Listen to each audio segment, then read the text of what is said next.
To super prime time. అయోధ్యలో రామ మందిర ప్రారంభోత్సవానికి జరుగుతున్న సన్నాహకాల మధ్య దేశమంతా ఇప్పుడు రామమయం అయిపోయిందన్నారు ప్రధాని మోదీ. రాముడు సాంఘిక జీవితంలో సుపరిపాలనకు ఒక ప్రతీక అని, అతను యావత్ దేశానికి గొప్ప ప్రేరణగా మారగలడని విశ్వాసం వ్యక్తం చేశారు. మహాత్మా గాంధీ కూడా రామరాజ్యం గురించి మాట్లాడేవారని శ్రీ సత్యసాయి జిల్లాలో నాసిన్ కేంద్ర ప్రారంభోత్సవంలో గుర్తు చేశారు ప్రధాని. అంతకుముందు లేపాక్షి వీరభద్ర స్వామి వారికి ప్రత్యేక పూజలు చేశారు ప్రధాని.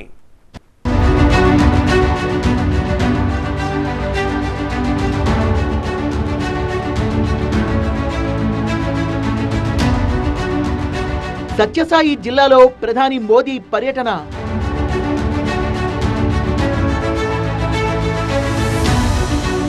లేపాక్షి వీరభద్ర స్వామికి మోదీ ప్రత్యేక పూజలు.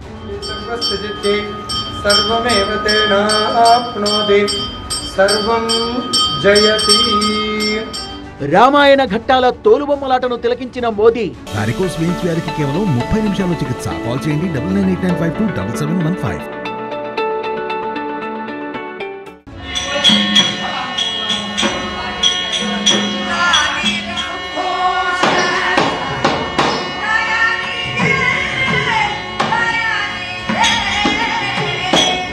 పాలసముద్రంలో నాసిన్ కేంద్రం ప్రారంభం.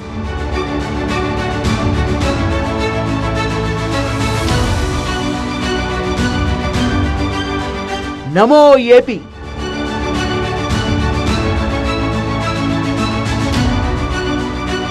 ఏపీలో శ్రీ సత్యసాయి జిల్లాలో ప్రధాని నరేంద్ర మోదీ పర్యటించి పలు అభివృద్ధి కార్యక్రమాల్లో పాల్గొన్నారు. గోరంట్ల మండలం పాలసముద్రం దగ్గర నాసిన్ ను ప్రారంభించారు ప్రధాని మోదీ. కార్యక్రమంలో గవర్నర్ అబ్దుల్ నజీర్, కేంద్ర ఆర్థిక శాఖ మంత్రి నిర్మలా సీతారామన్, సీఎం జగన్, పలువురు మంత్రులు, ప్రజాప్రతినిధులు పాల్గొన్నారు. అనంతరం సీఎం జగన్ తో కలిసి భవనాల్ని పరిశీలించారు ప్రధాని మోదీ. ఐఆర్ఎస్ ఎంపికైన అభ్యర్థులతో ముఖాముఖి నిర్వహించారు.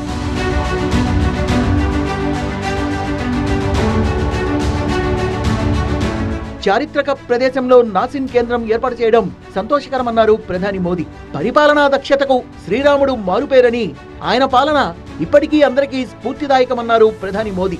రామరాజ్యం మనందరికీ ఆదర్శప్రాయమని, రామరాజ్యం గురించి మహాత్మా గాంధీ అనేక సార్లు ప్రస్తావించారని, అలాంటి సుపరిపాలన ప్రజలకందాలని గాంధీ చెప్పారని ప్రస్తావించారు.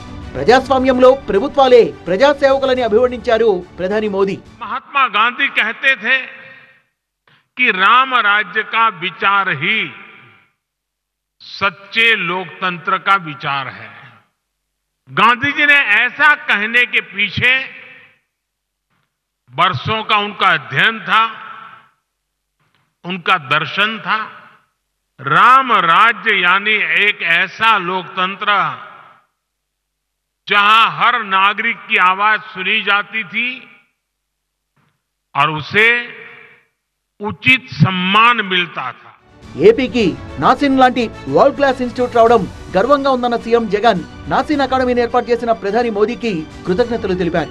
మన రాష్ట్ర పేరును, ప్రతిష్టను మన దేశంలోనే కాదు అంతర్జాతీయ స్థాయిలో కూడా ఇంత world class, state of the art, latest టెక్నాలజీస్తో అన్నిట్లోనూ కూడా అనుసంధించి ఒక గొప్ప ఇన్స్టిట్యూట్ ఇక్కడ వస్తూ ఉంది. ఇది తీసుకొచ్చినందుకు మరొక్కసారి మనస్ఫూర్తిగా నరేంద్ర మోడీ గారికి, అదేవిధంగా శ్రీమతి నిర్మలా సీతారామన్ గారికి మనస్ఫూర్తిగా కృతజ్ఞతలు తెలుపుకుంటూ, అంతకుముందు లేపాక్షి వీరభద్ర స్వామికి ప్రత్యేక పూజలు చేసిన ప్రధాని మోదీ స్వామివారికి స్వయంగా హారతి పట్టారు.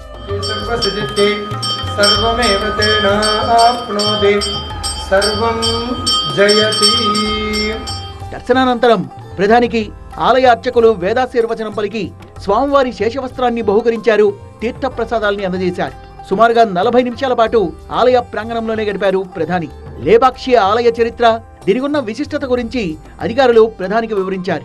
ఏకరాతితో నిర్మించిన మహాశివుడి విగ్రహం, ఆలయం ప్రాంగణంలో ఉన్న వేలాడే రాతి స్తంభం, ఆలయం ప్రాశస్త్యం, శిల్పకళ సంపద, దేవాలయ నిర్మాణం తదితర వివరాల్ని తెలియజేశారు.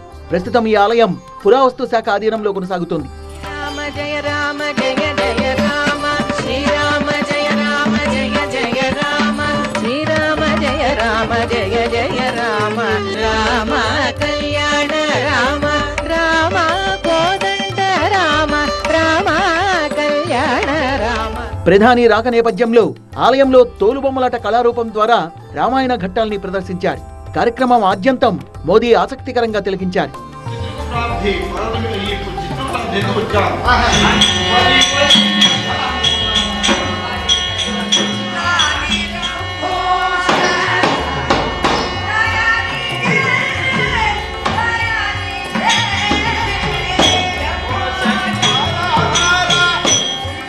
శ్రీ సత్యసాయి జిల్లాలోని పెనుకొండ నియోజకవర్గంలో దాదాపు 1500 కోట్ల రూపాయలతో రూపుదిద్దుకున్న నాసిన్ కేంద్రానికి ఎన్నో విశిష్టతలున్నాయి.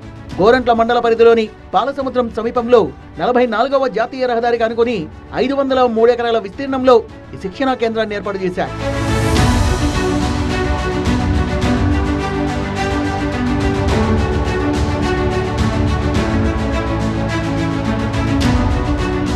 ఐఏఎస్లకు ముస్సోరీలో, ఐపీఎస్లకు హైదరాబాద్లో శిక్షణ ఇస్తున్నట్లే ఇండియన్ రెవెన్యూ సర్వీసెస్ ఎంపికైన వారికి పెనుగొండలోని నాసిన్లో శిక్షణ ఇస్తారు. నాసిన్ను సులభంగా చేరుకునేందుకు భవిష్యత్తులో రైల్వే లైన్ నిర్మాణానికి ఏర్పాట్లు జరుగుతున్నాయి. నాసిన్లో పనిచేసే సిబ్బంది పిల్లల విద్య కోసం నాసిన్ సమీపంలోనే కేంద్రీయ విద్యాలయాన్ని మంజూరు చేశారు.